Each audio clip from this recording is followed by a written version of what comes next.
unidad con su equipo. Los miembros maduros de un equipo actúan con naturalidad. Ellos conocen el Dao. La actitud es una fuerza constante. En la naturaleza, las lluvias torrenciales duran poco tiempo. Los temblores de la tierra solo son unos momentos. Si la tierra no puede soportar esas fuerzas sin responder, ¿cómo pueden los miembros de un equipo sostener fuerzas sin reaccionar? En el Dao, el movimiento beligerante hacia nuestras metas tiene un efecto insignificante. La confrontación genera resistencia. La armonía genera una actitud positiva. El miembro del equipo que es constante entiende el Dao. Que admite fracaso, conoce el éxito. Que se entiende a sí mismo, reconoce la realidad. Que sabe que lo que uno cree, uno logra. Contribuye poderosamente al equipo. La actitud es una fuerza constante para el miembro de un equipo. Liderazgo en armonía. Los líderes de un equipo en armonía con el Dao se conocen a sí mismos. Ellos sienten las interacciones rítmicas del equipo. Los líderes de equipo en armonía con el Dao hacen conexiones de equipos. Todas estas se logran a través de la autoconciencia. Cuando los líderes de equipo se identifican con sus compañeros, interactúan con reciprocidad. Cuando los líderes del equipo ganan fuerza con el equipo, los miembros de este comparten responsabilidad. Cuando los líderes del equipo son incorruptibles, los miembros del equipo ofrecen su apoyo. El liderazgo efectivo de equipo es una armonía cohesiva. Entender la polaridad. Lo absoluto, ubicado fuera del tiempo y espacio, produce el Dao. El Dao produce la unidad, la realidad temporal. La unidad produjo el par, las cargas positivas y negativas. El par produjo tres elementos, la materia, la energía y las leyes que las unen. Estas tres cosas nos dicen todo lo que se puede saber sobre el universo. Su mezcla genera armonía. Los líderes maduros del equipo saben que todo en el universo está interconectado y es interdependiente. Este es el origen del comportamiento de la polaridad. Cuando una cosa disminuye, otra aumenta. En consecuencia, para guiar, los líderes de equipo deben seguir. Para dirigir, los líderes de equipo también deben aceptar dirección. Para perdurar, los líderes de equipo no deben ponerse por encima de los demás. Los líderes de equipo deben entender el concepto de polaridad. Una actitud de no confrontación. Un río sigue el camino de menos resistencia y actúa sin perturbación. Un río enfrenta formidables obstáculos y encuentra su camino sin esfuerzo. Con pocos problemas, el río llega a su meta. Los miembros maduros de equipo influyen sin confrontar a nadie, dirigen sin controlar, toman acción sin encontrar resistencia. Los miembros de un equipo deben adoptar una posición sin confrontación. La bondad debe ser la primera virtud. La fuerza del Dao es muy grande. Algunos le llaman inconcebible, otros le llaman significativa. Hay los que entienden el Dao y los que no lo entienden. Para los que conocen el Dao, este se enseña muchas cosas, pero tres sobresalen: bondad, gentileza y no llegar al último. Con bondad nos hacemos más nobles. Con gentileza nos hacemos más fuertes. No llegando al último nos hace los primeros. Si alguna de las tres cosas se hace sin las otras, la acción fracasa. La bondad debe ser la primera virtud del miembro de un equipo. Mantener el respeto apropiado. Cuando el equipo ya no teme la autoridad, indica la llegada de una nueva fuerza. Los miembros productivos de un equipo demuestran respeto a sus líderes y los líderes se lo regresan. Los miembros maduros de un equipo minimizan la distancia entre los líderes y sus seguidores. Se enfocan hacia el dar y recibir de la autoridad. Modelan el comportamiento de sus líderes. Los miembros de un equipo de esta manera logran el respeto permanente. Dirigir la fuerza del Dao. En el mundo el Dao actúa como un arco doblado. Cuando el arco se utiliza, ambas puntas se doblan hacia la mitad en un balance perfecto. El arco se ajusta a sí mismo con el exceso y la deficiencia. En la naturaleza el Dao actúa como el arco. Reduce el exceso y compensa el déficit. Aquellos que siguen el Dao entienden la tendencia de la naturaleza a balancear los extremos. Las especies dominantes sucumben a las más frágiles. Las partículas sobrecargadas buscan otras menos cargadas para balancearse. Los individuos que intentan dominar son eventualmente neutralizados. ¿Quién puede utilizar esta información para servir a los demás? Aquellos que reconocen al Dao. Los miembros maduros de un equipo dirigen la fuerza del Dao. Mayor éxito. La mayoría de las dificultades que enfrentan los miembros de un equipo son resultado de reacciones a problemas mayores. El conocer lo que es un problema no lo resuelve. El conocer por qué el problema existe no ofrece soluciones tampoco. Conocer el qué y por qué solamente lleva al fracaso. El resultado es una experiencia limitada. Los miembros maduros de un equipo se mueven hacia resultados y preguntan, ¿qué es lo que quiero? Se mueven hacia el desarrollo de estrategias y preguntan, ¿cómo pudieran ser las cosas mejores? Se mueven hacia el uso de información en plan de retroalimentación y preguntan, ¿qué he aprendido? Se mueven hacia una resolución y preguntan, ¿qué posibilidades existen para el futuro? Los miembros de equipo con paradigmas de resultado tienen mayor éxito. Si alguna vez está usted en duda respecto a lo que enseguida debe de hacer, recuerde simplemente el Dao. En conclusión, nos debemos esforzar a hacer nuestros equipos lo mejores. Trabajemos en equipo. Gracias, doctor Torres. Continuamos ahora con la segunda sesión demostrativa de preguntas y respuestas. Tenemos la primera que nos ha llegado vía fax y viene de la Unión Industrial Paraguaya de Paraguay. Dice, ¿cuál es la diferencia existente entre el facilitador y el moderador? Creo que es una pregunta interesante. Armando y yo hemos hablado sobre esto. El facilitador es el que maneja el proceso desde el comienzo hasta el final. Y tenemos un moderador, por ejemplo, que es por lo general es el portavoz, el vocero del grupo. En algún momento el facilitador funciona trabaja con el grupo en todas las etapas del proceso y anima al equipo a seguir adelante. La segunda pregunta también nos llega vía fax. Esta proviene de Ciudad de México, la Facultad de Medicina Veterinaria y Zootecnia de la Universidad Nacional Autónoma de México. La pregunta dice, en América Latina en general, no funcionan bien los trabajos en equipo. En su experiencia, ¿qué factores afectan el trabajo interdisciplinario?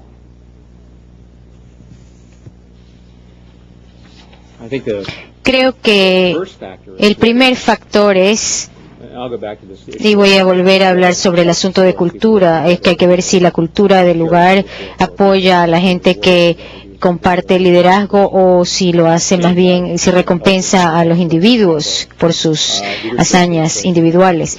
El liderazgo varía de un lugar a otro, depende de cómo ve a los líderes y cómo los respeta. Así que hay una diferencia en la forma en que nosotros vemos a los líderes manejar a los grupos y cómo los grupos respetan a sus líderes. Es muy distinto, por ejemplo, como de lo que ocurre aquí en Norteamérica, donde el concepto de compartir el liderazgo es mucho más aceptado y más generalizado. La siguiente pregunta nos viene de Villahermosa, Tabasco, y la formulan desde Petróleos Mexicanos, Región Sur. Sí, muy buenos días. Nuestra pregunta es la siguiente. Introducir el concepto de trabajo en equipo puede dificultarse cuando los miembros del equipo han perdido su interés por la lealtad, ya que sus líderes no se les ha demostrado. ¿Qué es lo que nos sugiere hacer ante la infidelidad de estas personas?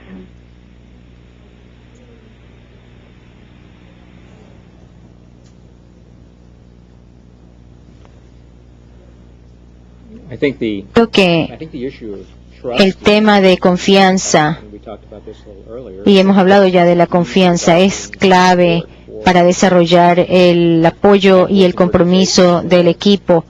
Yo he trabajado en lugares donde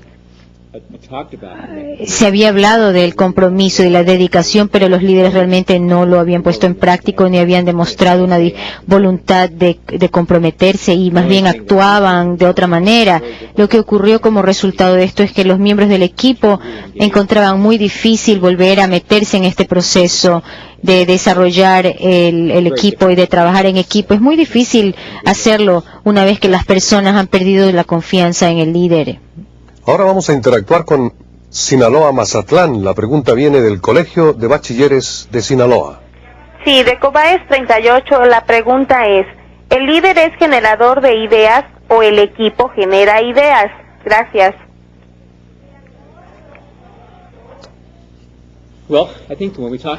Cuando hablamos sobre sinergia, que es un concepto de que la gente contribuye y que es un efecto multiplicador, entonces un buen líder permite que las personas del grupo contribuyan lo más posible y reconoce que todas las ideas son importantes. Y entonces se da este efecto multiplicador y entonces el grupo avanza en cualquier momento y esto es un liderazgo compartido. El líder no está renunciando a nada, simplemente está compartiendo dentro del grupo. La siguiente pregunta nos viene de la Comisión Federal de Electricidad SECAP en México, Distrito Federal. Escuchamos. Bueno. Sí, buenos días. Buenos días. De acuerdo a las fuerzas positivas y negativas de que habló, ¿dónde se ubica la diferencia de la fuerza de las fuerzas siguientes? ¿Se trabaja para vivir o se vive para trabajar? ¿Y en cuál fuerza se considera al hombre como individuo? Muchas gracias por la respuesta.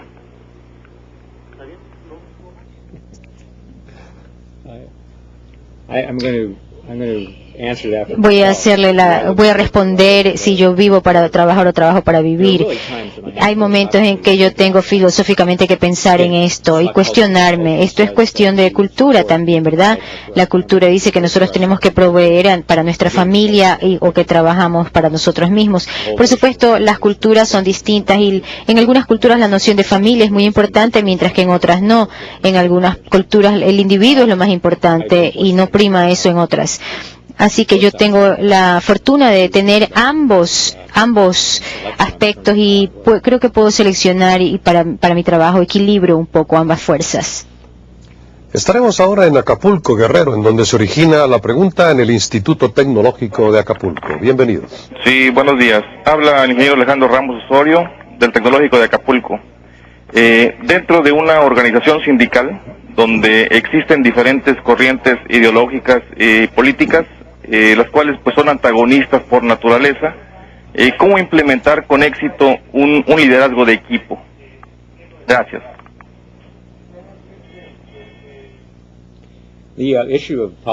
El tema de la política no hemos discutido aquí, no hemos hablado, pero creo que es importante porque los compromisos y las lealtades que tienen ciertas personas para ciertos movimientos, por supuesto, se apegará a ese mismo grupo. Y esto hay que considerarlo cuando se forman equipos que pueden ser, por ejemplo, que tienen funciones cruzadas, ¿no? Por ejemplo, a quienes son leales los miembros del equipo o si están dispuestos a trabajar con otros. Es un asunto bastante delicado y yo creo que es un tema que hay que considerar con mucho detenimiento para que los equipos funcionen realmente. La siguiente participación viene de Torreón, Coahuila, y viene de la Universidad Iberoamericana. Buenos días. Las empresas tradicionales promueven los incentivos y reconocimientos según sea el desempeño particular de sus miembros. Sin embargo, en el trabajo de equipo, ¿qué tipo de incentivos serían los más adecuados para evitar la rivalidad y competencia en el grupo? Gracias.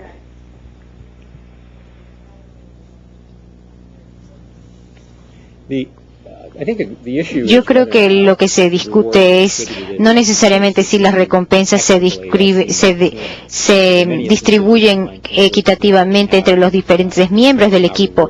Yo creo que habría que discutir de antemano cómo se van a compartir también las recompensas. Desafortunadamente hay organizaciones que forman equipos y luego dan recompensas a nivel individual y entonces el equipo queda relegado a una segunda posición y da paso a la relevancia del individuo y esto por supuesto genera conflicto.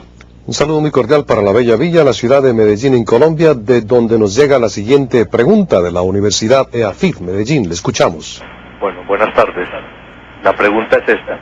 Cuando el grupo ha sido constituido al azar, ¿qué recomienda para convertirlo en un real equipo? ¿Y cuál ha sido la experiencia en organizaciones que han elaborado el proceso?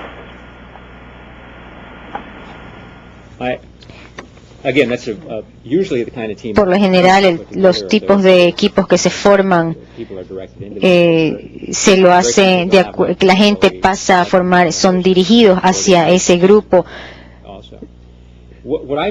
Lo que yo he encontrado es que lo primero que ocurre, lo que debe hacer el líder, en primer lugar, si tiene la oportunidad, es evaluar las capacidades de los miembros que están formando el equipo. Por ejemplo, qué son capaces de hacer, cuáles son las destrezas administrativas que tienen, cuáles son los recursos que tienen para poder contribuir al grupo, qué tipo de destrezas tienen en cuanto a comunicación, por ejemplo, si tienen capacidad de retroalimentación. Entonces, si se analiza al individuo a nivel individual primero, entonces se puede saber si ellos pueden formar parte del equipo, cuáles son sus fortalezas, cuáles son sus puntos débiles, y de esta forma se evalúan los nuevos miembros que van a integrar el equipo. A Reforma, Estado de Tabasco, en donde nos llaman de Petróleo Mexicano de Región Sur. Lo escuchamos. Buenos días. Sí, lo escuchamos. Queremos preguntar cómo afecta el incumplimiento de las recompensas en el líder, el grupo y la empresa, y de acuerdo a su experiencia, ¿qué sugiere para mejorarlo? Me ganaron.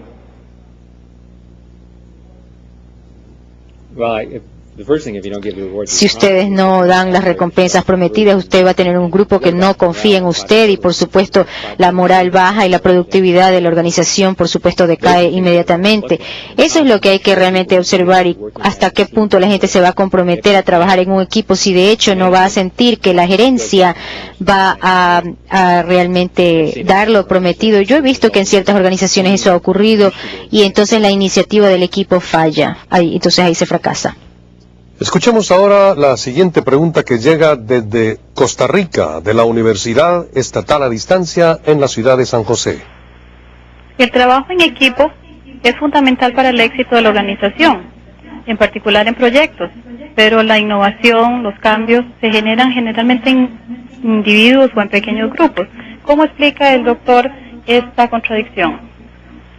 Una segunda pregunta: ¿qué tipo de autoridad o poder debe conferírsele o tener el facilitador? Y por último, ¿influye negativamente la tendencia de los especialistas a realizar solamente lo que se sabe hacer? ¿Cómo podría el facilitador superar esta tendencia? Gracias.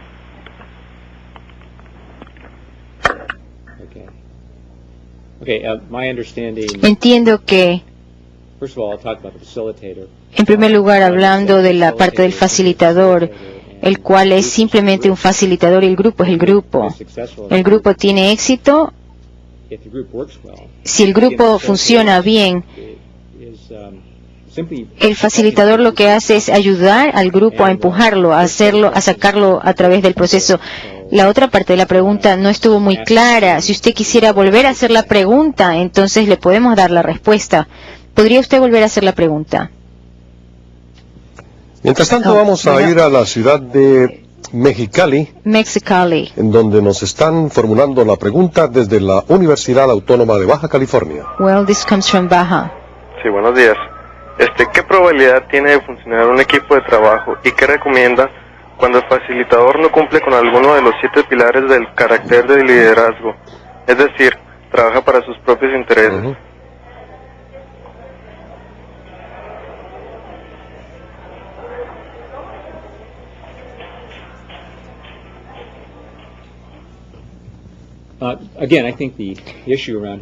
Creo que el tema de la selección del facilitador es importante. El que debe seleccionarse es a la persona que tiene deseo de trabajar con el equipo, pero si esta persona no tiene los mismos deseos, los mismos resultados, las mismas metas, entonces es difícil que esta persona sea la adecuada. Si ustedes pueden seleccionar a una persona que realmente tenga el mismo interés, entonces es lo ideal, y que se reconozca que esta persona es la mejor en base a sus resultados y a su rendimiento. Entonces hay que preferir a esta persona antes que a una que no tenga las mismas metas y los mismos objetivos. Escuchamos la siguiente pregunta ahora desde Mérida, Yucatán, del Instituto Tecnológico. Adelante. La pregunta es del ingeniero Felipe Esquivel. Cuando se adopta trabajar en equipo y se modifica la organización actual en la empresa, ¿Esto es necesario, o sea, necesario que se modifique la organización o se puede combinar el trabajar en equipo con la organización actual?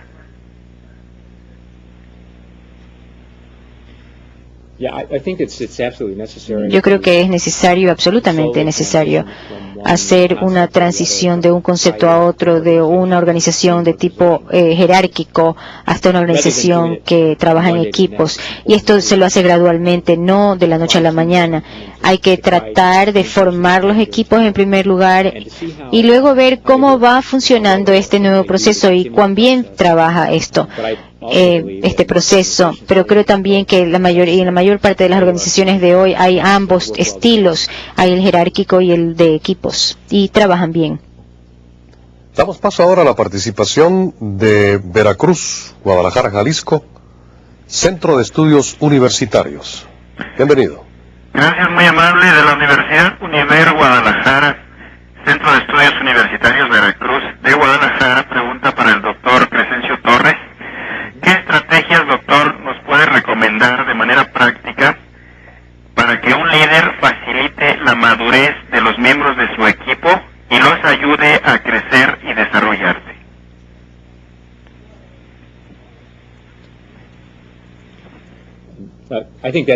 Creo que esa es una pregunta excelente. La responsabilidad de un líder es precisamente, en primer lugar, crear un ambiente donde la gente pueda florecer y desarrollarse plenamente y crear un clima de respeto mutuo entre los miembros. Y creo que el líder puede también evaluar el nivel de capacidades y de conocimientos de los integrantes del grupo.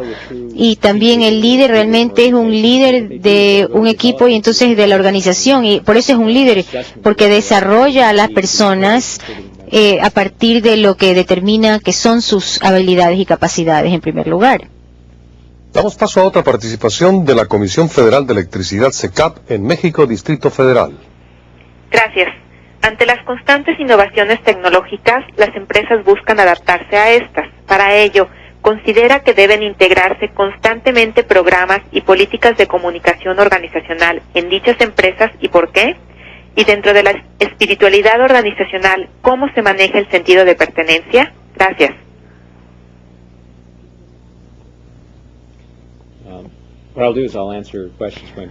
Bueno, voy a contestar de atrás para adelante. La sensación de pertenencia es una sensación de todas las personas en una organización que están comprometidas y dedicadas a esa organización. Ellos tienen que sentirse parte de la organización y tienen que pertenecer al grupo, también sentirse que pertenecen. Y las políticas que tiene la organización deben también apoyar esa sensación, ese sentir de pertenencia. Damos el paso a una llamada telefónica del Instituto Tecnológico de Saltillo en Saltillo, Coahuila. Quisiera saber si existe una forma sistemática para determinar la pertinencia de la formación de un equipo y en qué momento de la formación de se deben de asignar las tareas y responsabilidades. Gracias.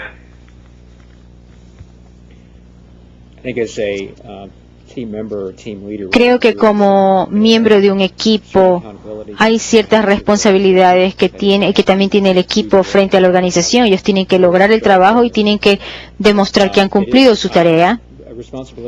El líder del equipo y los miembros del equipo tienen la responsabilidad de asignar las responsabilidades para asegurarse de que el trabajo que se debe hacer se lleve a cabo definitivamente por 1, 2, 3, 4, 5 personas, de las personas involucradas en el equipo, y que se logre el resultado final. El líder del equipo tiene esa responsabilidad y a la vez que trabajar con los miembros del equipo para lograr esos resultados.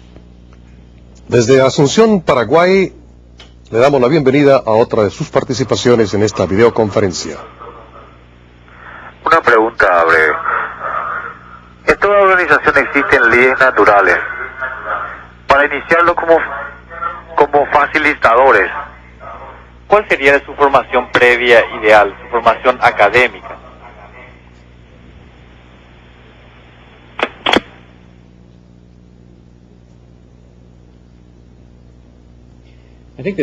Creo que el conocimiento que tenga la persona, por supuesto la psicología, cómo interpretar el comportamiento, cómo manejar el comportamiento, el desarrollo de equipos, todo el aprendizaje que implica trabajar con gente y trabajar con gente dentro de grupos y entender la dinámica de los grupos. Así que tenemos 3 niveles: el nivel individual, el grupo y la organización. Todo esto se aprende. La universidad es el mejor lugar donde se aprenden este tipo de elementos, y luego habría que aplicar todo esto a nivel individual y al grupo dentro de una organización. Continuamos con nuestra sesión de preguntas y respuestas. Vamos ahora a Panamá, de donde nos llaman de la Universidad Tecnológica de Panamá. ¿Panamá? ¿Panamá? Sí, lo escuchamos. Adelante con su pregunta. No, es del Centro Universitario de Veracruz. Bienvenido, adelante. ¿Panamá? Sí, lo escuchamos. Sí, gracias, muy amable. ¿Qué experiencia se tiene en la implantación de programas de espiritualidad, sobre todo en este tiempo de orientación materialista y muy sistematizada?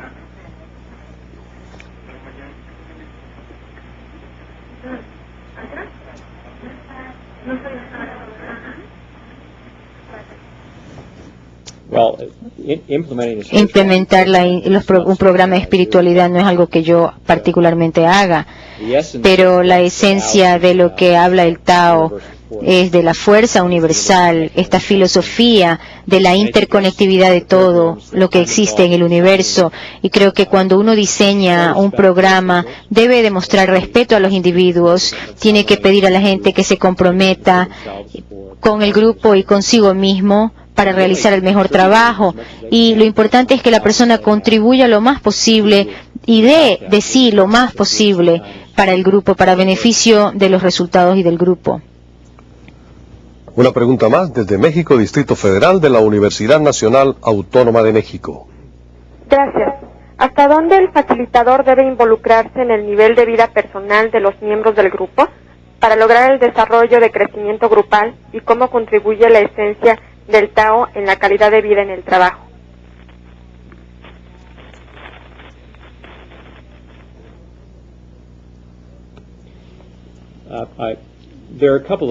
Hay 2 niveles acerca de hasta dónde puede meterse en la vida privada el facilitador, ¿no? Es casi imposible no involucrarse con los miembros de un equipo si trabaja con ellos.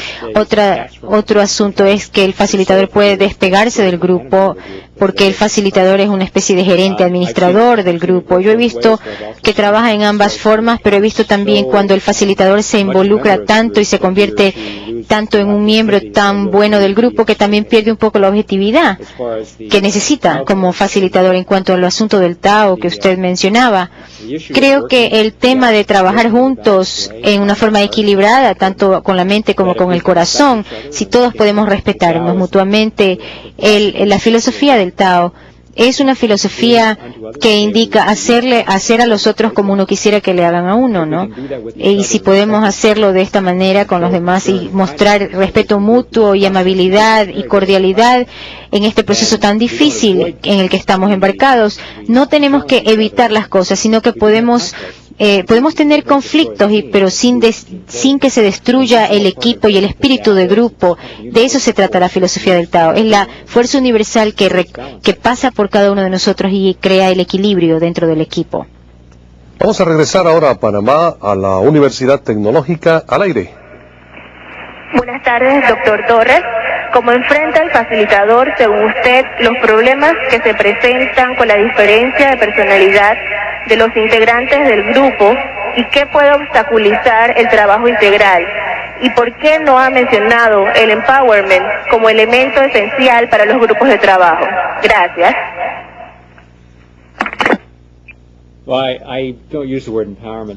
No utilizo esa palabra empowerment con mucha frecuencia porque eso implica dar poder a las personas y las organizaciones pueden desear retirar ese poder, así que podríamos decir que es facultar más bien. Yo creo que cuando la gente trabaja conjuntamente, entonces llega a tener un poder, voz y voto, y que yo tengo que asumir la responsabilidad de mis acciones con relación a las de otros, con relación a otros miembros del equipo. Eso es lo que da el poder a la gente. Esto es algo que uno no le puede quitar a la gente, ¿no? Esta facultad es algo que yo tengo como miembro del equipo, esa participación mía, esa contribución mía, ese aporte que yo doy, eso nunca me lo pueden quitar. Tenemos otra participación de la Comisión Federal de Electricidad, Museo Tecnológico en México, Distrito Federal. Escuchamos. Sí, una felicitación al doctor Crescencio Torres por su conferencia el día de hoy, así como al doctor Cárdenas y su equipo.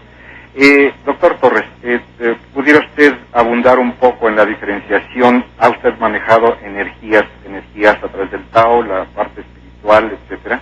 ¿En qué forma se diferenciaría este tipo de energías de las energías físicas y en qué forma ciertamente coaccionan entre ellas? Gracias.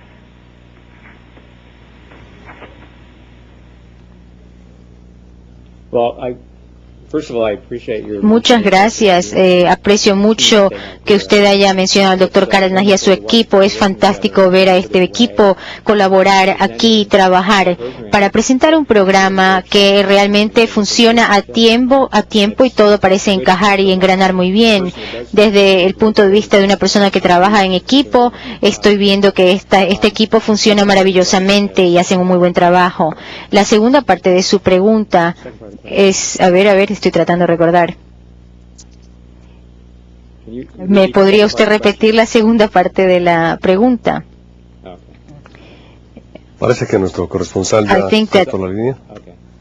De todas maneras, muchas gracias, doctor Torres. Creo que hemos batido récord de llamadas en esta videoconferencia.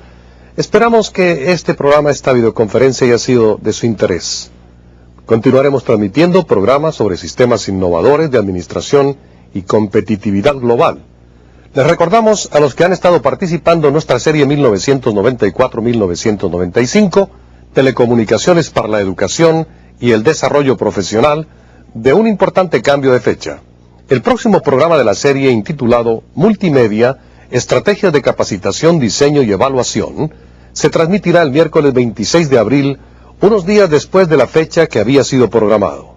Este cambio es debido a que muchos de nuestros sitios participantes no iban a poder tomar parte en la fecha anteriormente señalada. También les invitamos a participar el día 29 de marzo en la segunda videoconferencia de nuestra nueva serie Administración de Recursos Estratégicos, intitulada Manejo y Conservación de la Energía, Métodos de Ahorro y Tecnología. También se ofrecerá un certificado o diplomado a los que participan en las 4 videoconferencias de esta serie. Para mayor información sobre los programas del ITC, pueden consultar con sus paquetes de apoyo en donde se indican las fechas y temas específicos de las 3 series de videoconferencias. A nombre de todos los que colaboramos con el International Training Center, agradezco su gentil participación e interés en el programa de hoy. Muchas gracias y hasta pronto.